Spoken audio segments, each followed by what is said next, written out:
फरतुल्लाह बाबर साहब, आप बड़े नाक़िद हैं। जहाँ कहीं भी ह्यूमन राइट्स की वायोलेशन होती है, जहाँ कहीं जमहूरियत के ख़िलाफ़ किसी किस्म का कोई कदम उठाया जाता है, उस पर आप ज़रूर बात करते हैं। मुझे ये बताइएगा कि आज हमने देखा कि सेनेट में यूसुफ रज़ा गिलानी साहब चेयर पर वापस पहुँच गए, लेकिन ये जिस तरह का निज़ाम चल रहा है, क्या ये कुछ उससे मुख्तलिफ है जो निज़ाम इमरान खान साहब के ज़माने में था और जिस पर आप सब लोग तनकीद किया करते थे, जिस अंदाज से पार्लियामान चलाई जा रही थी? शुक्रिया जी, मुझे अपने प्रोग्राम में दावत देने का। ये आपने बड़ा अच्छा सवाल किया है कि किस तरह का निज़ाम है, और मुझे खुशी है इस बात की कि यूसुफ रज़ा गिलानी साहब ने कह दिया है कि मैं उस वक़्त तक नहीं बैठूंगा इस कुर्सी पर जब तक प्रोडक्शन आर्डर, और ये प्रोडक्शन आर्डर पान के क़वायद व ज़वाबित के मुताबिक इसका एहतराम लाजमी है रियासत के तमाम इदारों पर। अब सवाल यहाँ ये पैदा होता है कि ये प्रोडक्शन आर्डर जारी करने के बावजूद वो कौन लोग हैं जो इस प्रोडक्शन आर्डर के रास्ते में हायल हो रहे हैं। ये वो लोग हैं जो हमारे इस निज़ाम में, जो आपने कहा कि इमरान खान के दौर में भी यही था, हाइब्रिड निज़ाम था और अब भी हाइब्रिड निज़ाम है। मुझे ये कहना पड़ता है क्योंकि साफ नज़र आ रहा है कि हाइब्रिड निज़ाम वो निज़ाम है कि जिसमें जिन लोगों के पास असल कुव्वत है वो ड्राइविंग सीट के पीछे बैठे हुए हैं और ड्राइविंग सीट पर मैं या आप नज़र आ रहे हैं, तो जो गाड़ी के जो वाइटल लिवर्स होते हैं वो पीछे बैठे हुए जो नज़र नहीं आते लेकिन सब लोग जानते हैं, वो पीछे बैठे हुए लोगों के हाथ में गाड़ी के वाइटल लिवर्स हैं और वो जैसे चाहे ऑपरेट करें। अब ये जो ऐसी गाड़ी होती है जो हाइब्रिड निज़ाम की है, ये एक न एक दिन खौफनाक हादसे का शिकार होगी। तो मैं अपने तसव्वुर की आंख से देख रहा हूँ कि खुदा न खास्ता कोई हादसा हो जाएगा। तो मैं समझता हूँ कि निज़ाम में कोई तब्दीली अभी तक नहीं आई, और खुदा न खास्ता जब हादसा होता है फरतुल्लाह बाबर साहब, तो फिर जो ड्राइविंग सीट पे बैठा होता है उसका फ़ायदा होता है या उसका मज़ीद नुकसान हो जाता है? देखिए जी, वो सिर्फ उसका नुकसान ये नहीं है कि वो गाड़ी की अगली सीट पर बैठा है और इम्पैक्ट उसके ऊपर होगा। उसका नुकसान जो है, चूंकि गाड़ी की ड्राइविंग सीट पर बैठा है तो उसे कहते हैं मसूल। वो मसूल है, उससे सवाल पूछा जाएगा कि तुम कैसे ड्राइविंग कर रहे थे। और जो पीछे कंट्रोल कर रहा है वो मसूल नहीं है, वो अनअकाउंटेबल है। तो ये जो क्लैश है, अनअकाउंटेबल ड्राइव कर रहा है बगैर अकाउंटेबिलिटी के, और जो आगे बैठा हुआ है वो अकाउंटेबल है बगैर लिवर्स ऑफ पावर के। तो ये एक खौफनाक सूरत हाल। मैं सिर्फ यही कह सकता हूँ, आगे गुफ्तगू होगी तो फिर इस पे बिल्कुल। तो फरतुल्लाह बाबर साहब, ये मुझे बताइए ना कि इस वक्त दहशतगर्दी जो कि एक बहुत बड़ा चैलेंज है, और हम देख रहे हैं जिस तरह से इस दहशतगर्दी में इजाफा हुआ, खुसूसन खैबर पख्तूनख्वा में पे दर पे जो वाक़यात हुए हैं, और सिर्फ मैं आज ये 2025 का जिक्र नहीं है बल्कि 2024 में भी हमने देखा। अब हम देख रहे हैं कि पाकिस्तान मुस्लिम लीग नून भी बार बार ये कह रही है, ख्वाजा आसिफ हों, दीगर रहनुमा हों, कि इनको बाकायदा तौर पर टेररिस्ट को बसाया गया। और बसाया भी किसने? वो जिक्र करते हैं इमरान खान का, वो जिक्र करते हैं जनरल फैज़ का, वो जिक्र करते हैं जनरल बाजवा का, और कहते हैं ये इज्तिमाई मंसूबा था, लिहाजा आज उनसे पूछा जाए। लेकिन हुकूमत में रहते हुए ख़ुद भी नहीं पूछते, ना इसके हवाले से कोई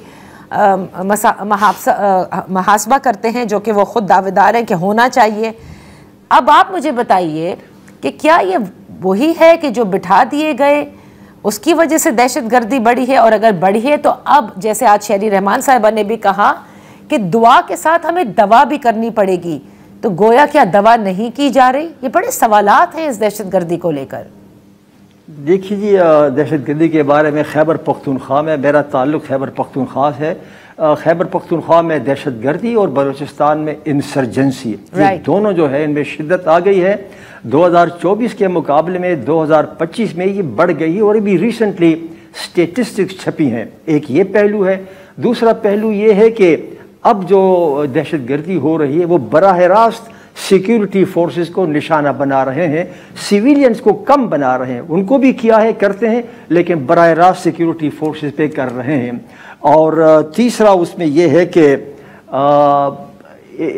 न सिर्फ तीसरा एलिमेंट ये है कि तालिबान भी हैं, लेकिन तालिबान के अलावा IS और अलकायदा भी सामने आ गए हैं, क्योंकि ये जो हमला हुआ हक्कानिया मदरसे के ऊपर, मैं नहीं समझता कि हक्कानिया मदरसे के ऊपर मदरसा अटैक तालिबान ने किया होगा। तालिबान तो यहाँ की पैदावार हैं, ये तालिबान जो है ये तो इनकी नर्सरी थी, तो ये ज़रूर मेरे ख्याल में IS और अलकायदा ने किया होगा। इसका मतलब ये है कि एक तो ये बढ़ गया है, सिक्योरिटी फोर्सेस निशाना बन गए हैं और इसमें IS आ गया है। लेकिन ये जो तशवीशनाक बात यह है वो ये है कि रियासत के इदारे ऐसा लगता है कि गाफिल हैं। मैं समझता हूँ, मेरा अपना ज़ाती तजिया ये है कि इस खित्ते के अंदर बहुत बड़ी तब्दीली का डोल डाला गया है और ये बैनुल अक़वामी दुनिया का डोल डाला गया है। आप देखिए, ट्रंप ने ईरान को खत लिखा और उसको वार्निंग दी है। अफगानिस्तान में हो रहा है, पाकिस्तान के साथ जो ताल्लुकात हैं, मैं समझता हूँ कि पाकिस्तान, ईरान और अफगानिस्तान खतरे की जोन में है और इसका इदराक नहीं किया जा रहा सही तरीके के साथ। जब से तालिबान आए हैं 2021 में, तालिबान ने भी अब ऐलान किया है कि हम अपना ग्रैंड जिरगा बुलाते हैं। उनको भी अब तशवीश हो गई है, क्योंकि ट्रंप ने कहा है कि मैं बाग्राम एयर बेस लेना चाहता हूं, मैं अपना तमाम असलहा लेना चाहता हूं। ईरान को कहा है कि हम जो है तो हमारे साथ बातचीत करो, वरना मिलिट्री एक्शन किसी के मफाद में नहीं होगा। ये सारी वो बातें हैं जो हमें जहन में रखनी चाहिए। इस खित्ते के अंदर एक साजिश हो रही है और ये जो खैबर पख्तूनख्वा डिस्टेबलाइज हो रहा है, ये मरकज होगा उस चीज का, खित्ते को डिस्टेबलाइज करने का। तो आप पूछेंगी कि अच्छा भाई फिर क्या करें? ये किसने भी किया, ये दुरुस्त है। मैं समझता हूं कि इमरान खान ने तो खुद ही कहा था कि तालिबान के दफ्तर यहां बनाओ, और क्या जनरल फैज वहां नहीं गया था और over A cup of T उन्होंने ये नहीं कहा था कि सब ठीक हो जाएगा? और क्या इन्होंने पार्लियामान की बैक पर, behind the back of the parliament, कुछ सियासतदानों का अखट लेकर अफगानिस्तान नहीं गए थे, जहां पे इन्होंने कहा कि हम अमन की बात कर रहे हैं? तो ये चीजें जो है अपनी जगह पर हैं, लेकिन क्या मैं सबको इल्जाम देता रहूं और मौजूदा हुकूमत से मुतालबा न करूं? क्या मैं सब ये कहता हूं कि गलत हुआ? मेरा पहला मुतालबा रियली ये है कि इस चीज़ की अर्जेंसी को मद्देनज़र रखते हुए फिलफौर पार्लियामान का मुश्तरका इजलास बुलाया जाए। सही। और अगर ज़रूरत हो तो इन कैमरा बुला लो, ज़रूरत हो तो उन्हें बाहर के लोगों को भी बुला लो, क्योंकि रियासत का कोई फ़र्द वाहिद, कोई एक हुकूमत, कोई एक सियासी जमात और कोई एक इदारा, खा कितना ही ताकतवर क्यों ना हो, वो अक्ले कुल नहीं होता। सही। तो मैं समझता हूं कि फौरन जॉइंट सेशन बुलाया जाए। अच्छा, और जाहिर है कि उसी में डिस्कस हो सकता है। फिर एक और जो हमने गुज़िश्ता रोज़ देखा, फरहतुल्लाह बाबर साहब की हुकूमत ने वज़ारत दाखिला की तरफ से ये एलामिया भी आया, प्रेस रिलीज आई, जिसमें उन्होंने कहा कि 31 मार्च तक की डेडलाइन दी गई है और गैर मुल्की तारकीन वतन जिसका केयर टेकर सेटअप से हमने आगाज़ किया था कि उन्हें वापस जाना होगा, न सिर्फ वो बल्कि वो अफगान जिनके कार्ड्स हैं CCA जो कहलाते हैं, उनको भी ये कहा गया है कि आपने वापस चले जाना है। मैं आपसे ये जानना चाहती हूँ कि एक तरफ हमारे पास दहशतगर्दी के मसाइल हैं, TTP supported by Afghan Taliban है, अफगानिस्तान से मामलात वैसे ही ख़राब हैं, ये जो पॉलिसी डिसीजन लिया जा रहा है ये पाकिस्तान के लिए दुरुस्त साबित होगा या आप समझते से मज़ीद मसाइल पैदा हो सकते हैं? मैं समझता हूँ कि न सिर्फ मज़ीद मसाइल बल्कि पाकिस्तान की सिक्योरिटी को ख़तरात ज़्यादा लाहक हो सकते हैं। उसकी वजह यह है कि जब हमने ऐलान किया कि 1 नवंबर को सब लोग वापस चले जाएं, बग़ैर ये सोचे कि उनके यहाँ कारोबार हैं, उनके यहाँ घर हैं, उनके यहाँ बच्चे पैदा हुए हैं, वो स्कूलों में है, वो कॉलेजों में है, वो हस्पताल, व्हाटएवर, ये करके तो हमने क्या किया?